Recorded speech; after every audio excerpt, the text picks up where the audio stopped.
Δεν είχες κανένα λόγο να μπλεχτείς με όλους εμάς εδώ.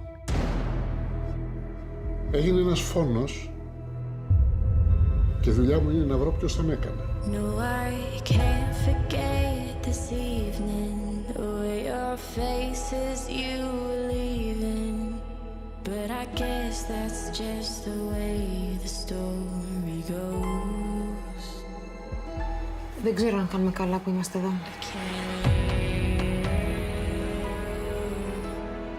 Εγώ δεν θέλω να σε χάσω πάλι.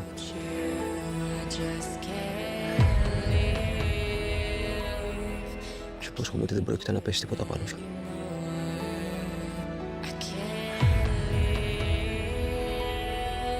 Εμένα δεν θα με υποψιαστεί κανείς.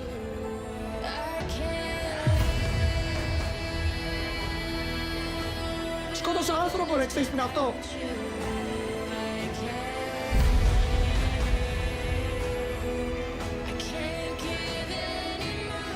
Ποιος σκότωσε το Χαράλαμπο?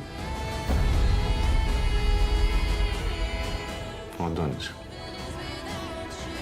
Να συνεργαστούμε, θέλω.